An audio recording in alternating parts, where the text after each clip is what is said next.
Welcome to Module 3B of the LRC-South's Inclusive Education Paraprofessional Training Series. This module will focus on the Universal Design for Learning principle of engagement. In terms of how this module connects to your roles and responsibilities as a paraprofessional, UDL has applications across all areas of schooling. So this module includes elements that relate to all areas of your role, including your support role, how you support peers, how you support the active participation of students with disabilities and the direct instruction to students with disabilities, and how you collaborate with class teachers. As you've learned in Module 3A, UDL is a framework for teaching and learning that relates to designing curriculum and learning environments that plan for learner variability and build in flexibility to reduce barriers and enhance access for all students. The framework is organized around three guiding principles: providing multiple means of engagement, providing multiple means of representation, and providing multiple means of action and expression. In this module, we'll be exploring the engagement principle in more detail. As a reminder, your goal is to think about choosing one area or strategy to focus on, bringing into your practice at a time. The UDL guidelines are not prescriptive. They offer places to start and help us think differently about education, moving away from changing the learner in favor of changing the environment. This module will take you through ideas related to how you can do that through providing multiple means of engagement. The engagement principle of UDL connects to the why of learning and centers ways to make learning personally relevant, motivating, and interesting to the widest range of students possible. The principle can be broken down into three areas that you might consider providing more options within. For example, recruiting student interest, sustaining students' efforts or persistence, and self-regulation. We'll take a look at each area. In terms of providing options for recruiting students' interest, we're really asking, how does a lesson design spark students' excitement and curiosity for learning while planning for the variability across learners? Some things to consider are building in opportunities for individual choice and autonomy, or thinking about how students can take ownership of their learning. You might consider providing options for relevance, value, and authenticity, since we know that learners are engaged by content and activities that most meaningfully connect to their lives, interests, and goals. Finally, we know that students can't focus on learning if their attention is consumed by meeting basic needs or trying to avoid negative experiences. And what those needs and experiences are will be different for all students. So part of this work can be to create safe and productive learning environments that build in a variety of options that reduce threats and minimize distractions. Here we have some examples of strategies for providing multiple means of engagement. Consider these. Can students choose their own research topic rather than being assigned one? Can they be offered the option to work alone or with peers? And can it be okay if some students work alone and others work in groups? What about offering students the option of where in the room to complete their work? And while you're at it, the option of whether to sit, stand, or write on a poster paper on the wall. Another strategy is to give students a choice in the complexity or sequence of tasks that they complete. For example, if a student has to complete a set of math problems that involve both solving equations and word problems, have them choose which ones to start with. If there are students that find word problems more challenging, given a choice, they might opt to work their way up to them.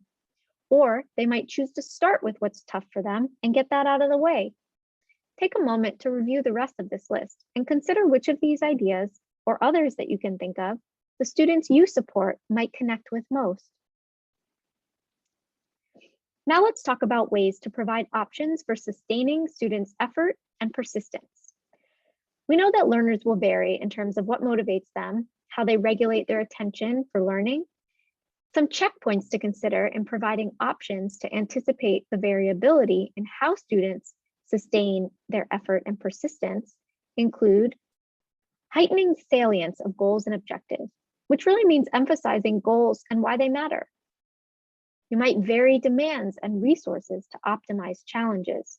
This involves maintaining high expectations and using flexible tools with supports for students to meet those goals and expectations.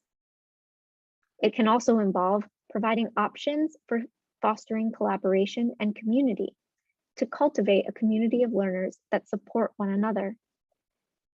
Finally, increasing mastery-oriented feedback, which really is important in guiding students' learning by highlighting the role of their effort and their process, not just the outcome.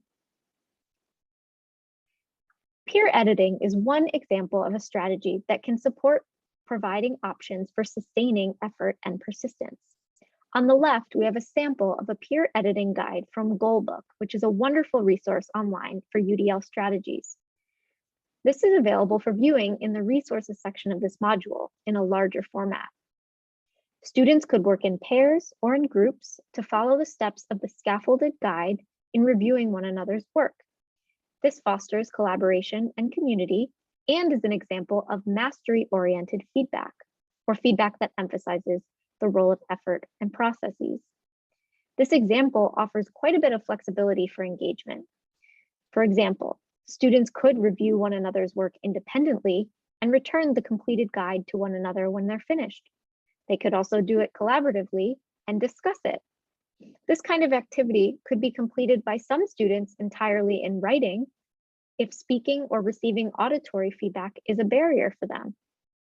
Or students who don't write can complete the activity by highlighting or using an electronic version of the guide. If completing the entire peer editing process alone is too much for one student, tasks could be divided amongst a group of 3. These are all examples of how students can be engaging in a similar activity with flexibility and choice built in to meet a range of learning and life needs. The final guideline related to the UDL principle of engagement involves providing options for self-regulation, which really connects to the student's ability to monitor and adjust their emotional responses so that they can actively participate in their learning. When thinking about this area, consider, how does a lesson harness the power of students' emotion and motivation in learning? Student skills for self-regulation tend to be something that develops most effectively when teachers and support personnel explicitly teach those skills and model and prompt them in a variety of ways. This kind of support could involve promoting expectations and beliefs that optimize motivation. Remember, the goal is for students to take ownership of their learning and set personal goals. You might focus on facilitating personal coping skills and strategies to support students' healthy emotional responses and interactions.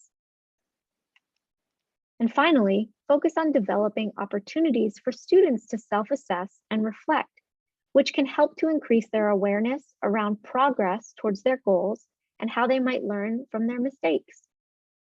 Let's take a look at another example, student self-monitoring. Self-monitoring is a process where students can learn to reflect on, evaluate, and work toward academic, behavioral, and social goals.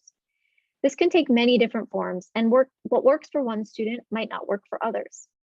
On the left, we have an example of a checklist from Goalbook again that guides students through a self-monitoring process. I encourage you to pull up this document from the resource section of the module to get a closer look.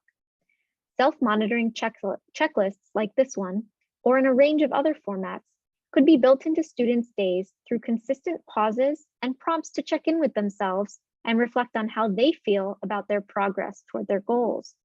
In your role as a paraprofessional, even if this is not an already established practice in the classroom you're in, you can integrate these opportunities into the direct support you provide to your students. Think about the role that you could play in continuing to facilitate self-monitoring. What other adaptations could be made to this particular example that might make it more accessible to the students you work with? So let's review. The UDL principle of engagement asks that we think about how learners will engage with the lessons and learning environments they come across. Some key questions to ask yourself in guiding the options you provide that connect to this purpose include, does the lesson or learning environment provide options that can help all learners regulate their own learning, sustain their effort and motivation, and engage and interests all learners? Now that we've reviewed the engagement principle, you have a choice of exploration activities. Take some time to either return to the interactive UDL guidelines, focusing on the engagement principle in green, or read this brief handout outlining 10 UDL tips for designing engaging learning environments. The links are available here in the slides and in the resources section of the module. Your task is to identify one engagement checkpoint or tip to focus on implementing in your practice right away. Remember, UDL is a framework that offers a starting point and ideas to consider. It's best to start with one strategy or area and build up from there. We've also compiled a set of resources for you listed and linked on the slide and available in the resources section that offer a range of ways for you to dive deeper into the engagement principle of UDL. You might choose to watch this UDL in action video or explore and select a UDL in 15-minute podcast episode.